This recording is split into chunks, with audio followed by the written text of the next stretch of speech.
What's up, guys? Welcome to the interview room. This is a new project that I'm super excited about. It's a passion project of mine to be able to sit down with somebody either over the phone or in person and interview them to learn more about their story and their journey. I thought of this project, and the first person I thought of was no other than Tim Coffey, who I've known a little bit over 10 years. And he used to be on my basketball team, and then he went down a different path as far as drugs and alcohol. And it's about addiction, and this interview is all about his road to recovery. And I'm super proud of him. And this interview made me learn so much and just made me have things in a new perspective. And I hope that you guys feel the same way I do too, and learn about somebody and just really enjoy listening to this interview. We're going to continue doing this with all sorts of people that have different kind of journeys and perspectives that I want to learn about and just hear stories from people. And I'm super excited about it. This is the first of many. And thank you for listening. Please like, share, whatever you got to do to spread the word. Just not even to help me like promote this or Tim or anything like that. It's just to get a story out there and just have people learn from others and not just be so self-centered. Just open your eyes and open your brain to other people's journeys and stories. So please listen and please enjoy. Thank you so much. And let me know what you guys think. Thanks. Something I noticed about you, like I was a couple years younger than you. You always seemed like to be, like you were intimidating in high school for some reason. Just your demeanor as far as like, you seem like you controlled the room of like everywhere you went. Like I always hear that when people talk about somebody that's like passed away or something like that. But like, you're one of the only people I can think of that like really, I felt that right when you were like walking down the hall. I remember you had like a little kid's backpack and you were like a grown ass sophomore or junior. Like you had like a pink backpack the first time I met you. And I was like, who the hell is the guy I think he is? You know, I always felt like you were in your own lane. You know what I mean? Yeah, I was wild. That was really just, I felt like I had to be a clown to fit in. I felt like just being an idiot, making people uncomfortable, picking on people, just being a clown was the way for me to feel good about them or about myself. If I made somebody laugh, then I felt good about myself. That's basically, I mean, you remember, I was off the chain. I'm sure if anybody's listening to this that knew me in high school, they know exactly what I'm talking about. Yeah. Did you feel like you had to be that way to fit? You said you had to be that way to fit in. Why did you feel that you wouldn't be liked just for who you were in general?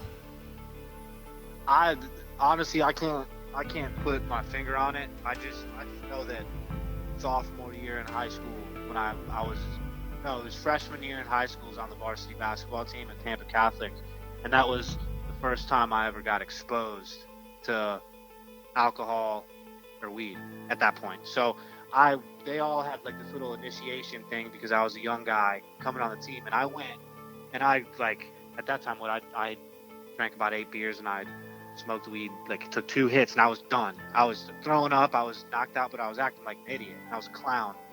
And at that point, all the seniors, juniors were laughing and they thought I was hilarious.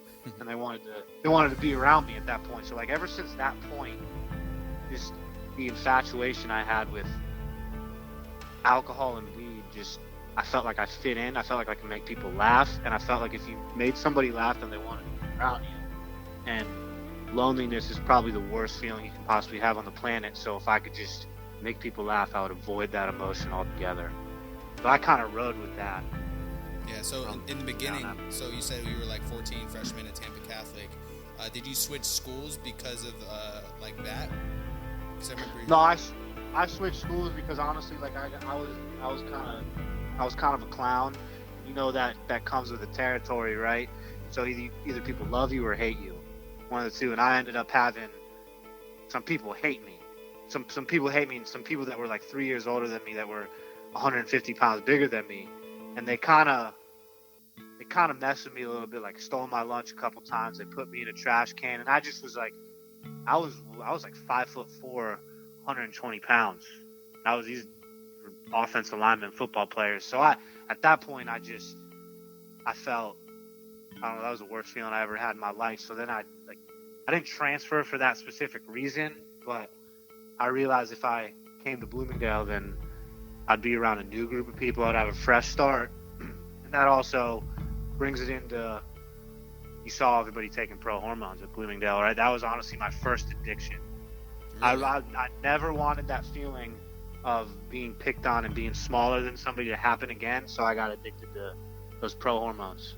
Really? my senior year in high school, and that was my first experience with. I couldn't control it. Like I was taking bottles on bottles of it. I was having like I had to go to the doctor. My liver enzymes were too high. I almost had to get surgery. Like it was, I was off the chain with that. Nobody really knew the extent of what was going on with that. Yeah, I recall you getting you getting really swole, and we used to lift a little bit because we were on the same team at one point. I think my junior year and it was your senior year. And we used to go up to the Y, and you were just all about getting jacked, and so I didn't even know you were on that stuff. I just thought you were like working hard, you know. And that's the thing that's confusing, you know. Yeah, and I was on that stuff.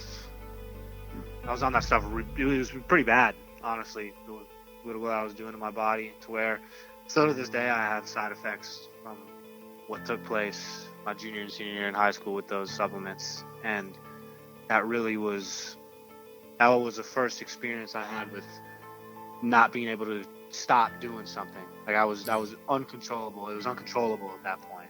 Did you ever drink or smoke before a game? I did not. That's the one thing about me, is I was so serious about basketball up until it ended. Once I realized I wasn't going to play college basketball and that I was going to go to Ole Miss, like within a week after the season, I started smoking weed every day. And I didn't want to. I smoked weed every day because the people that I was trying to hang out with were smoking weed every day. So I wanted to fit in. So I remember I bragged about being 2 weeks straight smoking weed every single day, and I didn't even really like it. And then it got to a point where I just did it because, and it was like every day at that point, every day. And it just came from something I didn't even like being high. But I ended up loving being high after a month. It was an everyday thing, multiple times a day. Really? Yeah. Did you feel like, I remember I used to stay away from that, like the weed kids in school, because it would always need you couldn't even just hang out anymore. Always had to be like, oh, you want to go see a movie? Yeah, but let's smoke first. I was like, you need to smoke to see the movie? Like, what do you mean? Let's go get somebody. You need to smoke first? Like, that always just kind of irritated me, rubbed me the wrong way, and made me want to stay away from those kind of people that were because it was just like they were dependent on it just to have a good time. And did you feel like you were in that same predicament after the basketball season ended? I do. I feel like the people that I was around were doing that, and I feel like I just wanted to be around people. I just wanted to hang out with people. So that's what ended up happening. I wanted to go to the movies. So I wasn't going to be the only one that didn't smoke, because I mean, I'm sure it's happened. I've been called a bitch before for not smoking. So I was just like, someone calls me a bitch, and I'm going to instantly want to prove them wrong. Yeah. Instantly, no, I'm not. Let's go. Let's do it. So that's what ended up happening. Just turned into an everyday thing. Yeah. What was did your family know about any of the growth hormones you were taking, or the weed or alcohol use in high school? Yeah, my family did. They found out. Somebody emailed the principal, Mr. West, telling him that I was on steroids, and no one knows, but I almost got kicked off the basketball team senior year for it. So I'd have a bunch of people had to sit me down and talk with me and tell me if I didn't stop, then I wasn't going to be able to play basketball. So that's really when I stopped. But yeah, at least all the authority figures found out what I was doing. Yeah. Did they treat you differently because of it? No, they didn't. They just didn't want me to get in trouble. I was a 17-year-old kid taking borderline steroids. They just didn't want me to hurt my body at that point. They didn't want me to do anything dumb. Yeah, and you said with you wanting to fit in, and you say loneliness is a bad feeling, and you just wanted to hang out with the people at the movies and didn't want to not go to the movies and stuff. When I know that you're adopted, right? Right, correct. Do you feel like that kind of a sense of you need acceptance, and kind of you're afraid to be alone because of you being adopted and your family situation? Absolutely. That actually takes I was going to get into that. That takes a big part in it. I was adopted into probably the greatest family I could have ever imagined. I was given the best life I could have ever imagined. But I always had that feeling why wasn't I good enough? Why wasn't I good enough? Why did somebody give me? Why wasn't I good enough? So I was always fighting with that in my head, and I masked that at that point. Really, when I got to be 18, 19, 20, really when I started kicking it into like serious mode of getting into my addiction is really when that started playing a big role in my addiction and what I was doing to myself. Do you have any history about your mother and father? Do you know if they struggled with addiction as well? I do. They do, Right. and they are. I know that my birth father is currently off the chain and out there and almost like a kid, almost too far gone. And I know my birth mother has struggled with alcoholism her whole life. So Wow. I know it does run in my in my bloodline, not my family, my bloodline. Yeah. Did you know that before your addiction? That they I did not. No. I did not. After I got clean for X amount of time, I wanted to figure out, like, is this in my blood? Like, why? Why am I the only one in my family that's an addict? Why am I the only one? Like, because nobody in my family has any problems with drugs or alcohol. I was the only one. So I just wanted to figure out if it came from them, from my birth parents. Yeah. Dang, that's crazy that you learned this information by like the journey that you're going through, you know? And you might not have ever learned it unless you went through the journey that you did. Yeah, absolutely. I would never have found out if it wasn't for addiction and getting clean and just trying to better myself. That's the only reason I found out. Have you ever tried to reach out to them as far as like seeing? I have. Ancestry.com actually got me in touch. I've spoken with both of them, and my birth father's not able to talk. He's struggling pretty badly, so he's not able to really speak with me emotionally and with his addiction going on. And I've talked to my birth mother several times, and she just, to be honest with you, sounds a lot like me. Really? I hate to say it.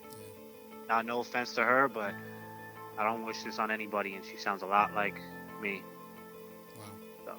Did a girl, like in high school, I remember you were very, you had different girls seem to flock to you a lot in high school. Did like a girl ever make you feel like you had to do something you didn't want to do in regards to either alcohol or weed or pills or anything like that? No, to tell you the truth, I kind of gravitated towards the girls that were a little more athletic, a little more like playing sports. So really, when I was doing my stuff, I was hiding it from the girls at that point. Okay. For the most part. And then, once high school was over and that phase of my life was done, and I went to Oxford, Mississippi, I was almost instantly labeled as an addict alcoholic with the decisions I started making. It was almost an instant switch. What were some of those decisions that you made right when you got there? When you're in college and you go to a big time party school, there's always people going out every single night. Mm-hmm. And I always chose to find the people that were going out that night of the week and never did my homework. I always went out with different groups of people every single night, and I was always that dude. Really? Like, I was always I was that guy that got drunk, or that guy that did whatever he was doing and got into altercations at Ole Miss, failed out from simply absences, failed out of school simply for absences. And it was 6 nights a week blackout drunk. Like, I remember I would have to drink a 6-pack of Tall Boys every single night. Every night I drank that, and that was not even really getting drunk. So alcohol became a problem instantly right when I went to college. Really? So that's like your main thing you've struggled with is alcohol? Well, that's how it started. And then I got introduced to Adderall at that point. At some point in college, I got introduced to Adderall, and for me, one semester I took Adderall, and I passed all my classes, and to me that was a big deal. And then I realized you could take Adderall and you could feel a little more sober when you were drinking, and you could stay up all night. It was almost honestly like a mini roll. Like it made you feel very, very happy when you took overly dosed Adderall. When I took too many Adderall, I felt like I was on ecstasy with the happiness that I was feeling. So that really is what wiped me out, because I don't know if you've ever taken Adderall to study or to do whatever, but you don't eat when you're on it. And I was taking 8 20 milligram pills a day minimum. Whoa. And That's and if so I wasn't much. and if I wasn't taking that, I was taking Vyvanse. I was started selling weed in Oxford, Mississippi, solely for the fact that I could trade people for Adderall, because people would trade Adderall for weed. And I went from, you saw me last time you saw me in high school, I was probably 190 pounds working out. I dropped to 125 pounds when I had my first intervention on me to go to rehab from that Adderall. 125 pounds. That's insane. When did you recognize it was a problem? I didn't recognize it was a problem. I had a bunch of people recognize that it was a problem, and whenever I got confronted about it, it was a F you. Worry about your own self. Yeah, I'm going to do whatever I want to do. So that's how my mentality was. And then my parents came up to see me one time, like around my birthday, and I was 125 pounds. See, I would just try to wear sweatshirts or big clothes to try to hide the fact that I was basically a skeleton at that point. But they saw it. Like, my face was like caved in, and they left. And after they left, within like 3 days, I got arrested. And at that point, that's when they were already planning their intervention on me, and they didn't want to bail me out because they were already planning on coming up to Mississippi and taking me to rehab at that point. So at that point, I didn't even think I had a problem. Wow, isn't that crazy that you can be like that so far gone that you don't even like register it as, wow, 8 Adderalls a day is not a problem, you know? Right. Adderall and alcohol, that's not a drug addict. That's what my mentality went to with it.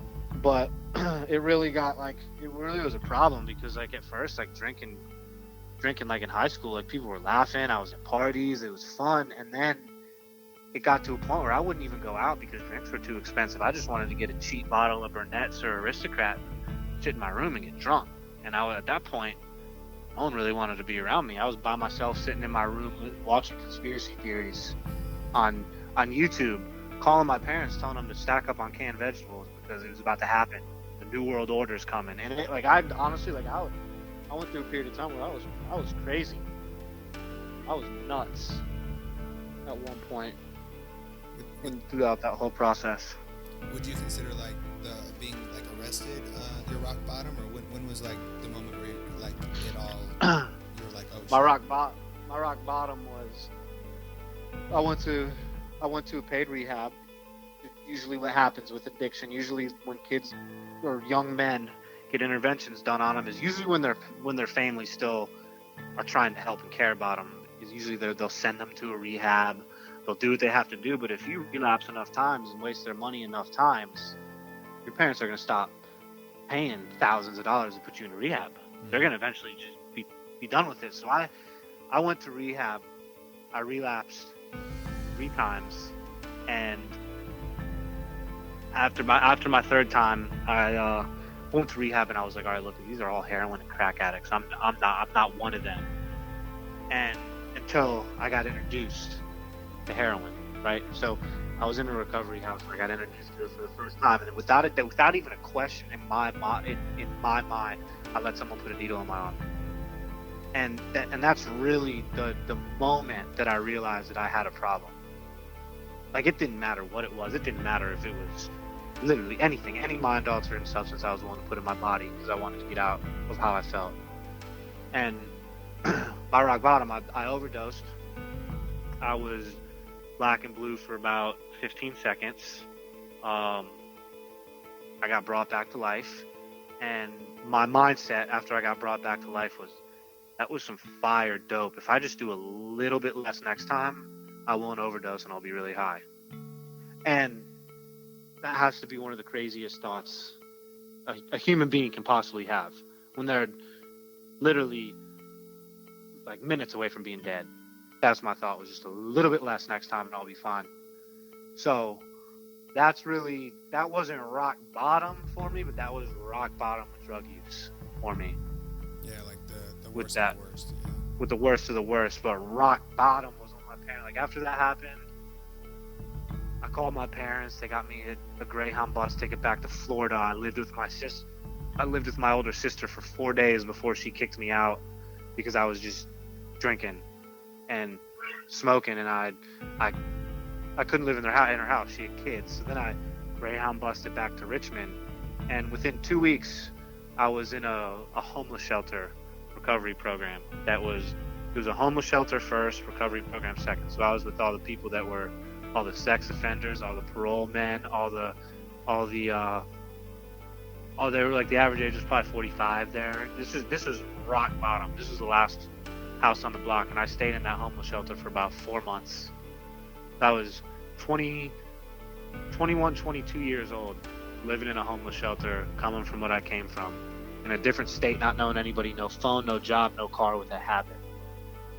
And that was rock bottom for me at that point. Damn. Did you believe in yourself, like, when you were in there, that you would be able to pull through, and did you believe in, like, what rehab was, or did you just believe like you were stuck there because you didn't have another choice? At that point, when I first went there, I believed that my parents were being selfish. I believed that my parents were very successful humans, and they let me go to a homeless shelter. And I had resentments towards them. I was extremely upset with them for years, to be honest with you. But now, coming up on 4 years clean and sober, I look back at that homeless shelter experience as the best thing that ever happened. That was definitely the best thing that ever happened. Wake-up call. I'd rather have a wake-up call at 22 years old than a wake-up call at 50 years old. So it was a blessing in my life that my parents didn't cave and let their son stay in a homeless shelter. Yeah, man, that's incredible. Like, me not knowing, like, all this, like, what you got into and the things you were doing, and it's surreal to hear, because, like, when you know somebody and, like, you were close to somebody, it's just like one of those things where it's like, it's wild, you know. And I feel like we kind of, as a society, push, like, the addiction disease into the dirt and blame it on people. You know, it can happen to anybody as soon as you just, like, think you're experimenting or trying to have fun, or it could just turn into something more than that. And I think we need to do a better job as a society as being, like, more of a helpful hand to everybody, you know, and not be so, you know, judgy as well, you know. Right, I agree, because I mean, when you knew me in high school, I didn't want to, like, when someone said what I want to be when I grow up. No, I never said I wanted to be in a homeless shelter with heroin addiction, or, like, I never wanted that for my life. Like, nobody wants that for their life, and to me, it's sad. I know at least 40 or 50 people that have overdosed and died in the past 4 years, and not a single one of them wanted to die. They're all just struggling. They're all just struggling people that felt alone, to be honest with you. And it's nobody should have to die for America and for the world to realize that these opiates, this opioid epidemic, and this heroin fentanyl problem kills more people a year than cars. Like, it kills more people a year than essentially anything. Almost, like, not cancer, but, like, kills more people than cars and almost anything else. And it's a problem. And I could have easily been that statistic. Easily. So when you did the heroin so you overdosed on heroin the first time you ever used it? No, First time I ever did it, I just realized not as serious as it sounds. Because you hear the word heroin, you think, like, oh my god. But it honestly, like, feels a little bit stronger than a Percocet. So, like, until you experience it, like, once you experience it, you realize it's not as hardcore as society thinks it is. Like, it doesn't mess you up to oblivion. And it's just a painkiller. It's just a glorified painkiller. And I did it a handful of times. Is an understatement. I did a handful of times, and after I overdosed, I woke up, and within a couple hours I was doing it again. Who found you when you were, like, overdosed, or how that situation go? I was just in a house with a couple people, and luckily they didn't run, because that's the problem that happens is you run, you don't get a charge against you. Sometimes if you call the police on someone who's overdosed, you get charged with felony possession of a narcotic if you call the cops. So I was lucky that people tried to bring me back to life and didn't just leave me and run away. That's how a lot of people die. Yeah. They get left. Do you believe that's how Mac Miller died? Is that his buddies left him? I do. I believe that I believe his buddies raided his house, got everything out of it, and left him to die. And he was doing the same stuff I was doing. Same with like Demi Lovato, saying like all of them. A lot of famous people are overdosing and dying. It's just harder for somebody probably to get clean when they have millions of dollars in the bank account. Probably a little bit harder. What were your steps to getting clean besides just being in a place you didn't want to be at? Fear of going back to the homeless shelter is really what did it for me. I relapsed one more time after I left the homeless shelter. On alcohol or on what? The last time I ever relapsed was alcohol. And then after it was alcohol, I smoked weed. And then I was like, at that point, I was like, damn, I just went 6 months without drinking or doing drugs. I'm gonna make this relapse worth it. So I extended the relapse about 2 or 3 weeks because I wanted to make the relapse worth it. Is what my mindset was. I didn't want it to be. I wanted it to be a worth it relapse. So that brought me to sleeping in my car in winter time with no gas in Richmond at that point. And then they let me back in there. They let me back in my house. Keys out of my hand at a rehab and said to me, "You're either gonna sit down right now or you're never welcome back to this recovery center again." And I sat down. It was the last time I ever picked up. It was February 25th, 2015. The last time. That's coming up. So you're going to be coming up on 5 years at the end of the month. No, coming up on 4 at the end of the month. Coming up on 4? Yeah, 2015. I'm terrible at math. But do you believe that relapse is a part of recovery? See, I don't like for anybody. If anybody's listening to this that's trying to get clean, that's a very kind of like a soft topic with me. Like relapse it happens, right? It happens, and it happened to me several times. It is part of recovery, but it is not a requirement. That's what people need to understand, because a lot of people get clean, and they get clean for 6 months, and then they lose their tolerance that they had for these drugs, and they relapse one time and die. So any time that you go back out there, you're risking overdosing and dying. And in 4 years, if I've known 40 people that have died, it obviously happens on a very consistent basis. And so it is like, if somebody relapses, don't beat yourself up about it. It happens, but that is not, in my eyes, at least for me, that was not the right mentality to have. Yeah. Because people want to blame the disease of addiction a little bit too much on their relapse. Because if I picked up and I went and I got high right now, who is to blame for it? Is it me, or can I just say, oh, I'm an addict? It happens. Yeah, it falls on both shoulders, you know. So it is not a requirement, but it definitely a part of recovery, because this chances someone gets clean the first time and never uses again is almost none. So it happens all the time. So you lost 40 friends. Were any of them like did a few of them or a lot of them or one of them hurt like a lot because you were close to that person? There were a couple guys from that homeless shelter that I was at that there were the other people around my age that we kind of were the people I had deep talks with. Like, I was sitting in a homeless shelter with them, and they were the ones that kind of kept me like motivated to not give up on my life. Either two of them that ended up overdosing and dying, and those really affected me.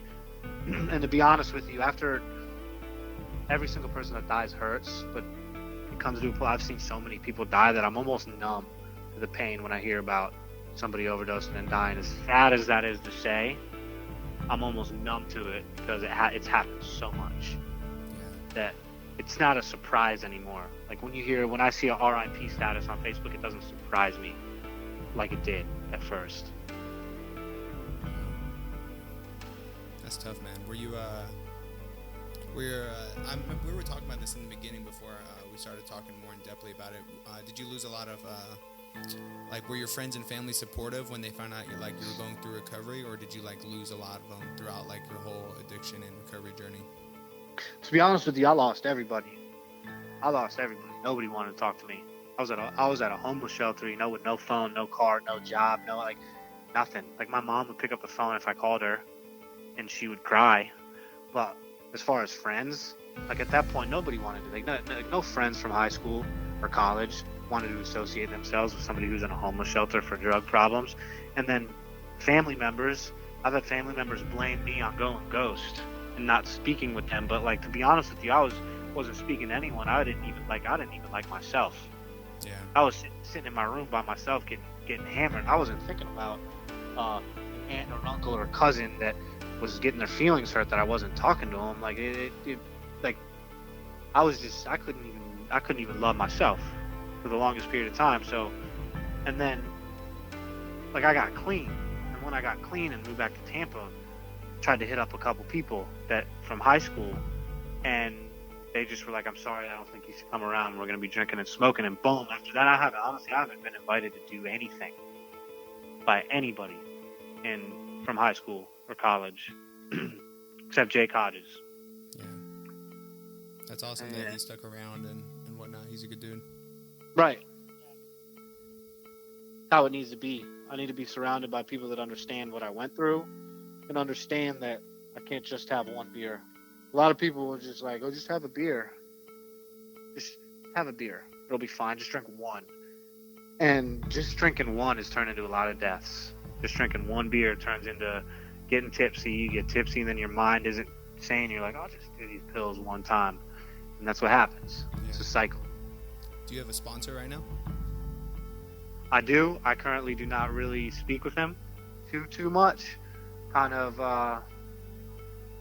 ever since I had a baby, and actually since Stephanie's gotten pregnant, I've kind of haven't been as in recovery, like meetings and sponsorship as I should. But I do recommend meetings to anybody trying to get good. Meetings saved my life. I went almost every single day for the first 2.5 years of my recovery. Did you like being like surrounded by the stories and just surrounded by like a platform to speak like your story? Did you like that? Yeah, because there's a bunch of people just like me. Like if I tell most people the overdosing on heroin story, their eyes get huge, their jaws drop, and they kind of feel uncomfortable. I tell people that heroin story in a group of Narcotics Anonymous, or I won't say Narcotics Anonymous, but in a recovery AANA sense, then they're gonna laugh because they've been through it. Yeah. They've been through it and they understand, and it's like I feel at home and I feel welcome around those people because I'm nothing special to them. I haven't done anything that most of them haven't done. So it's good things and good vibes and good people just trying to change their life for the better, all meeting up and they're just trying to get help and get better. It's a great thing. That's awesome, man. Do you see yourself like helping somebody in the future that struggles with addiction? Absolutely.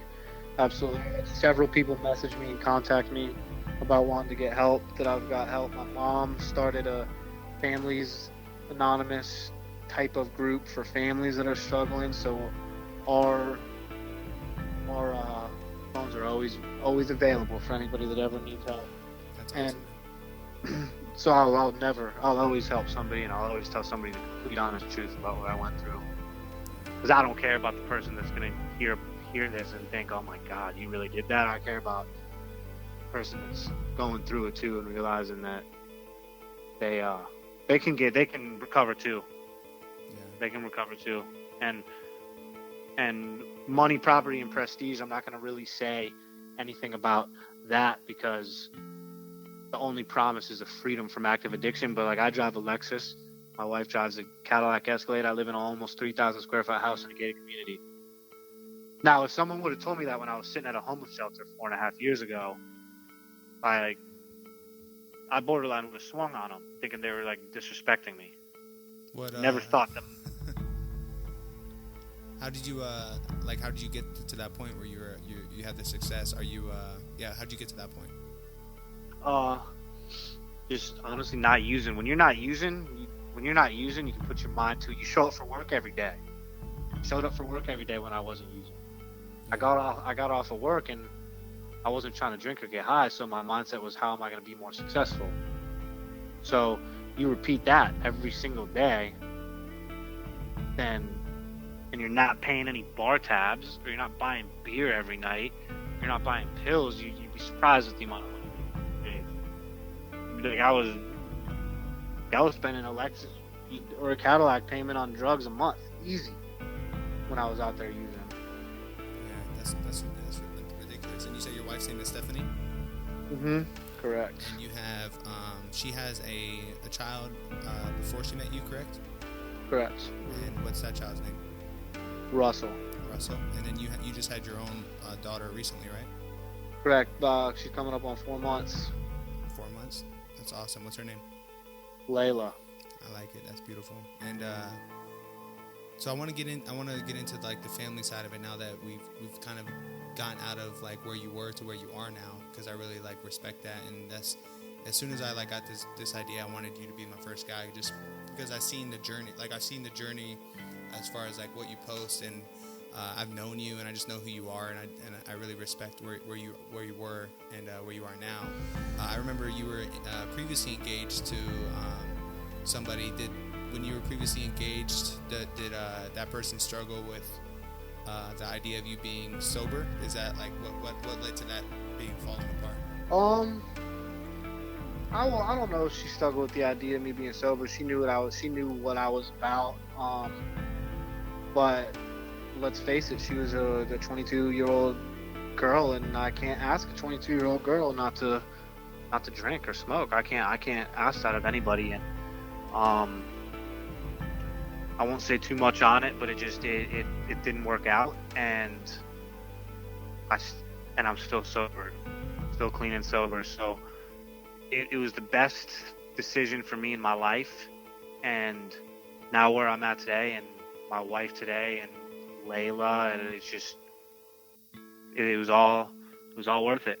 I'm not going to say anything ill about anybody else, but it was the best decision for me in my life. How does your wife handle your recovery process now? She's in recovery as well. For me, I felt that I had to be with somebody that was in recovery. I couldn't be with somebody. I don't want to be with somebody who's gonna have beer or wine in the fridge. They're gonna come home smelling like alcohol.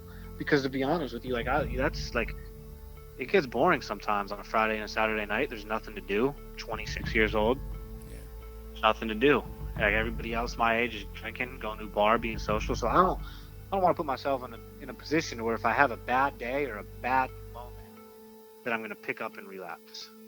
And all it takes is one bad moment for you to have a beer, a bottle, wine, anything, weed in your hand and relapsing. Yeah, so what are some of the things you do that help you stay clean when you have a bad day? To be honest with you, now I just see my daughter, and when I have a bad day, I can talk to my wife. She's clean too and sober, so if I went out and I got high or I got drunk and I came back to this house, I'd be kicked out of my house. Yeah, I'd be kicked out of my house, calling my parents, begging for help again. That's it. And same goes with my wife. If she came back high or drunk, I wouldn't let her be here either. So we both know, we both hold each other to a higher standard, and we know that for the benefit of the children and our lives, we have to maintain sobriety and being clean. Is that where you met her? Did you meet her at a meeting or something similar? Yeah, I met her through mutual friends in recovery. Wow, that's awesome, man. And it's crazy how it can be such a dark place of where you were, and for you to, that happened so you met your wife, which inevitably it led you to having your daughter. You know what I mean? So it's like, I feel like I know the answer to this question already, but do you regret anything that happened as far as with the drug use and the alcoholism? I don't. I don't regret any of it, to tell you the truth. I wouldn't be where I'm at today if I did. Like, obviously, I'm not. Like, I wish that I didn't go through some of the pain that I went through, but it made me a better person. Kind of calmed me down. Kind of made me a little less of a douchebag, if that makes sense, and it humbled me. Realized that I'm really nothing. But if I'm using drugs, I'm a bottom feeder to society, and that's not what I want. It's never what I wanted with my life. Do you feel like since you've been clean that your heart has changed? I do to an extent. I still think I'm the same kind of goofy, like make dumb comments type of person, but I'm just a little bit more mature. My wife might say otherwise about the maturity aspect of it, but it's changed my heart. I have more compassion for humans. Anybody going through anything, I feel for people more. And back in high school, I just would make fun of somebody for a problem. People more compassionate. Yeah, has being a father changed your perspective on like recreational drug and alcohol use as well? Yeah, for sure. Now that I have a daughter, you see so many people whose moms or dads die, or moms or dads pick drugs over them. Like my daughter's now, I never want my daughter to feel that pain. I never want my daughter to see me not sober a day in her life. And I have to do that to be able to be the dad that I can be. Because I've seen the beast it brings out in people with kids. People don't care. A lot of people don't care about their kids when they're getting high. So I can't let that be myself. Are you gonna have conversations with her young about like where either drugs in general or just like your journey, to kind of let her be aware of what it could be like if she started, recreationally using drugs? I'm not gonna start her too young. Yeah. But when she's to an age to where she is gonna remember when she's older is when I'm gonna start having talks with her about it, because that obviously brings up fear in me. My wife and myself are both in recovery with addiction problems, so I fear that my child is gonna go through the same thing, and I don't want her to go through it. So I'll do whatever I can for her not to. Yeah, that's great to hear, man. Are you do you like being a stepfather too? I do. Russell's a wild little boy. But I mean, I'm adopted, so I know what it's like to be raised by people that aren't blood. So the fact that he's not my blood makes no difference to me. Yeah, that's amazing, man. Because my wife is in the same situation where I met her after I had Noah, and it's just cool to see that kind of like perspective and just seeing the kind of love that's kind of as, it's not like you don't have to love like the stepchild as much as your own kids, but like for those that do, it's a beautiful thing. Right. You're actually about to have another baby too now. Congratulations. Yeah, man, we're super excited. Well, that's what I like to hear. You know if it's a boy or a girl yet? Now we're gonna find out when it's born, so we don't have any expectations, Ha. Nice. I got the DNA test at 8 weeks. You're ready. I was ready. I was ready to go. Well, it's awesome. Yeah, man. We're excited. So, but I think I got a couple more questions for you about it, and then we'll wrap it up. Did you believe in yourself, to get sober? And do you believe in yourself to stay sober? I feel like you're very mental tough. Mental toughness is 100% there. At first, I didn't. Now, I have extreme confidence in myself to stay sober. But that was the only reason that I got the mental toughness to be able to stay sober, was because in the rooms of recovery, there are people that had, when I was just trying to get clean, there were people that had 3-4 years clean, and I followed them around and I talked to them and I saw how they were. I saw that they had family in their lives and kids, and that's what I wanted. So I wanted to give myself a shot at it, and I did. And the first 18 months were hard. I'm not gonna lie to you. The first 18 months were real hard, but I'm not gonna say it's easy now, but it's more I just understand. I can't not even most days. It's not even a thought process. I don't even think about it most days. Yeah. Do you? Is it uncomfortable to go somewhere? For instance, yesterday was the Super Bowl, and if you were at a setting that has alcohol there, is it weird for you, or how do you and your wife handle that kind of situation? Well, yeah, we just don't put ourselves around it. There's events that people in recovery put on for stuff like that. My motto with that was always, you go to a barbershop enough, you're going to get your hair cut eventually. Oh, keep going to the barbershop, right? So I'm not going to keep going to a bar, because eventually I might do the wrong thing. So I try at all costs. I've been to a couple weddings to where it was around, but it's just I just make myself known at the wedding. say hello, congratulations, and I kind of leave early on in the reception, so witness it. Nice. Do you talk about like your recovery often, and then does it have like a big impact on the people around you? Everybody knows basically now, especially because of my Facebook. That's why I put it on Facebook, because I didn't want like to make people uncomfortable. But everybody that I'm around for the most part knows.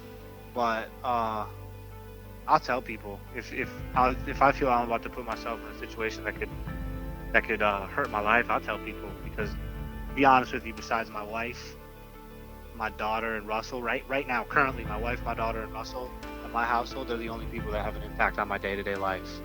So my main goal is to make sure that I do whatever I can to provide for my household. And if I go drink with somebody that I haven't seen in 10 years, they're not going to feel the effects of that the next morning. I am, though. Yeah. My family is. So I just do what I have to do to make sure that my household stays intact. That's great, man. It's great to hear that, too. It's such a good perspective to have. And last question I have for you, man. If you learned one thing about yourself during these last few years of recovery, what is it? That anything is possible, and literally nobody is immune to addiction. That can happen to anybody, and no struggle, no success. That's a motto my dad taught me when I was really young. Like it was a big struggle, but the success was worth it.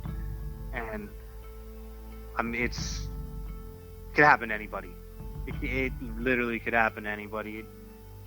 Honestly, half of the people hurt themselves, and they go to the doctor and they get on Percocets and they never get off. Yeah. And they end up doing other drugs. So it can happen to anybody.